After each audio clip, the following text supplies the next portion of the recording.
Situada en el centro histórico de una ciudad que a finales del siglo XVI, en plena pujanza económica, contaba con más de 60.000 habitantes, la Casa de la Olivera sirvió para satisfacer la creciente demanda de espectáculos teatrales por parte del público valenciano y se mantuvo durante más de un siglo y medio como el recinto teatral emblemático de la ciudad de Valencia.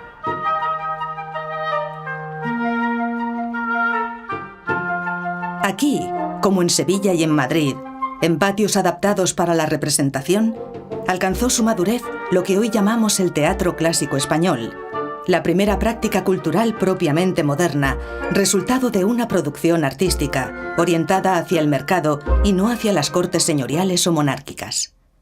Una práctica basada en la profesionalización de los agentes que intervenían, poetas y actores, y no sostenida por el mecenazgo, sino por los consumidores, que eran quienes mantenían la demanda con su dinero, sus gustos y sus preferencias.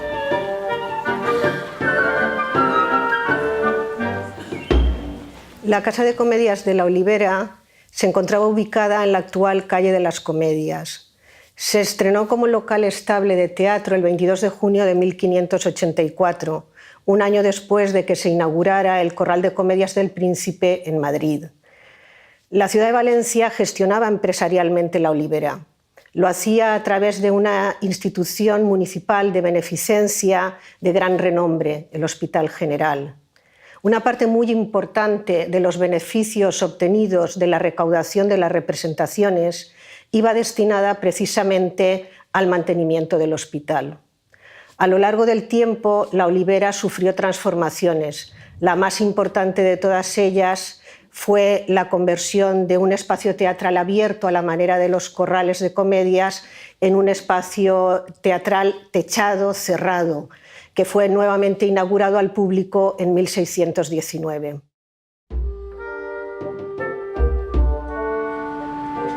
Aunque este nuevo edificio teatral fue demolido en el año 1750, en la actualidad ha sido reconstruido virtualmente por un equipo multidisciplinar de investigación dirigido por el profesor Joan Oleza.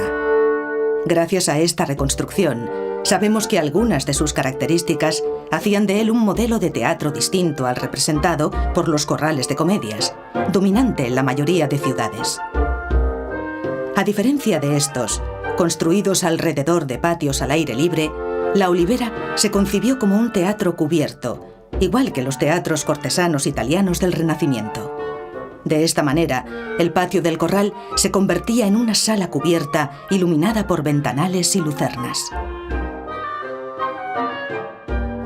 Una serie de innovaciones y refinamientos se añadieron a este cambio sustancial. La forma poligonal o chavada, ni semicircular como en los modelos italianos, ni rectangular como en los corrales, que mejoraba sensiblemente la visión de los espectadores. La estructura apoyada en 10 pilastras de piedra de aspecto monumental y no en los pies de madera característicos de los corrales. Y también el abundante uso de la piedra en cornisas, pedestales, fachadas y portales que ennoblecía todo el edificio. Este conjunto de novedades, sin duda, modificó la manera en la que vivía la experiencia el público que asistía a las representaciones. No existe un sitio predeterminado para los espectadores de pie, los llamados mosqueteros, sino que por el contrario, el espacio que envuelve el tablado por 3 de sus lados pasa a ser sustituido por sillas, lo que sería el futuro patio de butacas. Estas estaban reservadas para los espectadores abonados a las mismas y se trataba de un público conformado por nobles, ciudadanos honrados, el clero e integrantes de las clases medias altas. Estos solían asistir los días de representación de comedia nueva y a finales de siglo esta audiencia suponía unos 570 espectadores aproximadamente. El público popular, por el contrario, que podía llegar a elevar el aforo del teatro hasta los 1.500 espectadores, solía asistir en días festivos y de representación de comedias ya estrenadas y ocupaba los bancos y gradas en vez de las sillas. Una de las diferencias más notables de la Olivera con respecto a los corrales era la altura del escenario, de tan solo 1,18 metros, cuando en los corrales venía a ser de 1,70. Esto permitía una mejor visión del escenario desde la posición sentada de los espectadores de la sala. Pero el elemento más singular del escenario valenciano era un gran arco central de mampostería de 7 metros de anchura y 9,70 de altura, que respaldaba el escenario, acogía el foro y el balcón de las apariciones, y remataba la fachada a espaldas del escenario, dando soporte a una de las grandes jácenas de la cubierta. Este gran arco parece un eco lejano del Arco de Triunfo que ocupaba el centro del frontsesquene, del fondo arquitectónico del escenario de los teatros romanos, y las 2 columnas de piedra de Godella que precedían y enmarcaban de lado a lado el escenario son elementos que dejan de evocar la arquitectura precaria y popular de los corrales de comedia para buscar una impresión de monumentalidad en los espectadores.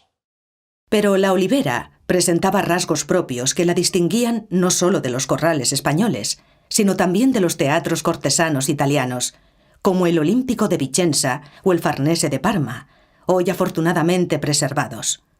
No existía la cavia clásica respetada por los arquitectos italianos de la época, ni se habían ennoblecido las gradas del intercolumnio. Tampoco había un lugar de privilegio, al fondo de la sala, destinado al príncipe. El escenario también era muy diferente.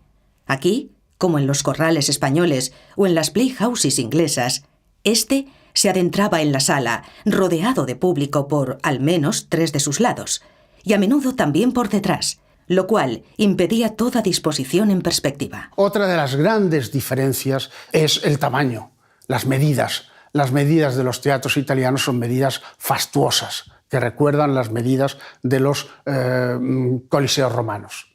Mientras que, por el contrario, las medidas de los corrales de comedias eran mucho más limitadas.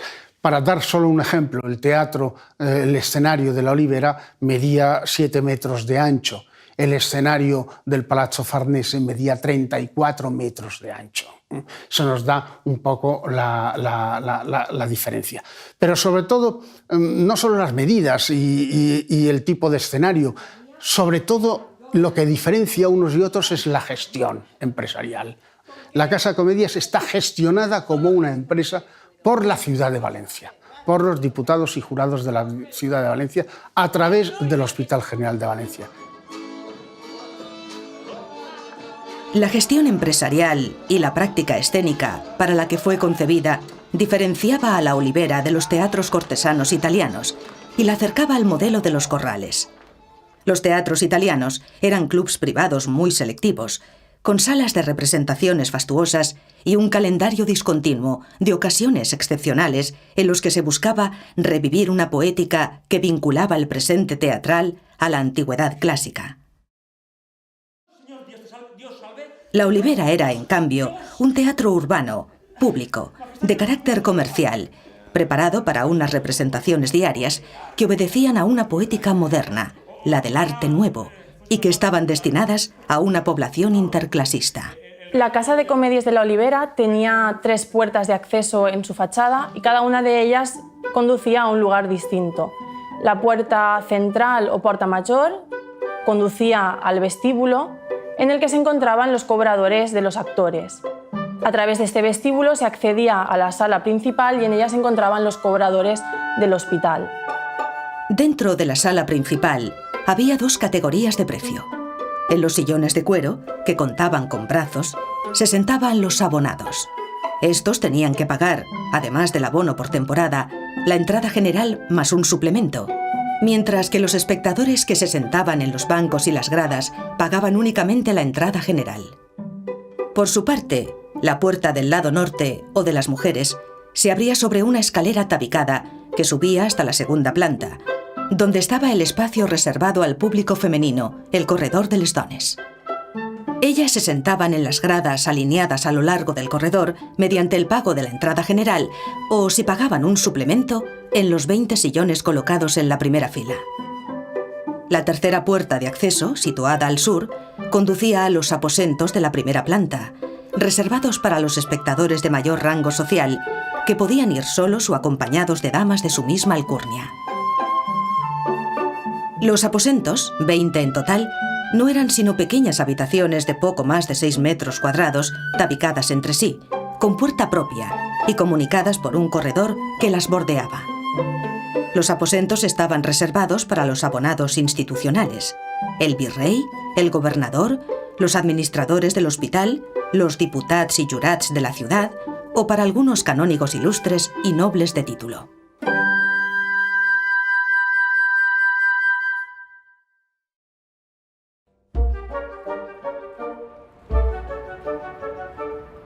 En el año 1619, la Casa de la Olivera representaba, junto con el Coliseo y la Montería sevillanos, la vanguardia de la arquitectura teatral española. La de teatros cubiertos, en edificios integrados, con un testero que buscaba perfeccionar la perspectiva del espectador. Ochavado en la Olivera, elíptico en la Montería, semicircular en la última etapa del Coliseo sevillano, y en contraste con las estructuras rectangulares habituales de los corrales. En su concepción influyeron los tratadistas y arquitectos italianos del Renacimiento, con su redescubrimiento de Vitruvio y de los teatros y odeones romanos. Sin embargo, la Olivera no es una adaptación del modelo italiano, como se ha venido postulando con ligereza. En primer lugar, sobre todo, porque el escenario continúa siendo un escenario de corral. Y con esos escenarios de corral no era posible toda la técnica escenográfica de los teatros italianos, basada en la perspectiva, en la utilización de la perspectiva. La misma distribución del público en los distintos lugares del teatro, en las distintas localidades del teatro, era radicalmente diferente la de la Olivera, que era como la de los corrales, de la italiana. Pero sobre todo es fundamentalmente un modelo distinto de los teatros italianos por su gestión de tipo empresarial y con compañías profesionales de actores contratadas, etc. Todo esto determina que sea un teatro distinto que por un lado supera los corrales de comedias, pero por el otro no va en la dirección de los coliseos de los teatros cortesanos italianos. ¿En qué dirección va? Va fundamentalmente en la dirección de lo que van a ser los teatros urbanos preburgueses de las grandes ciudades europeas del siglo XVIII. Aunque efectivamente el escenario de la Olivera sigue siendo el de los corrales, su carácter público y comercial, la distribución de un aforo interclasista o la sobriedad y funcionalidad de las puestas en escena, que han de ser rentables antes que espectaculares, hacen de la Olivera un teatro distinto de los teatros cortesanos italianos, pero también un teatro que supone una considerable sofisticación con respecto a los corrales. Representa una arquitectura teatral de segunda generación en España y es un claro precedente de los teatros de palco de las sociedades europeas del siglo XVIII, con sus palcos en lugar de cavias para el público de mayor rango social, sus plateas llenas de butacas para la audiencia de clases medias que sostienen el espectáculo y su piso más alto, concebido para la plebe.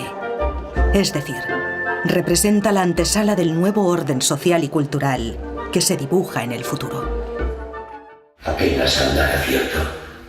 Almas, sentidos perdí. Oh, qué extraño desconcierto. Yo voy muriendo por ti. Yo no, porque ya voy muerto. Conde, tú serás mi muerto. Y yo, aunque muerto, estoy tal que me alegro con perderte, que sea el alma inmortal, por no dejar de quererte.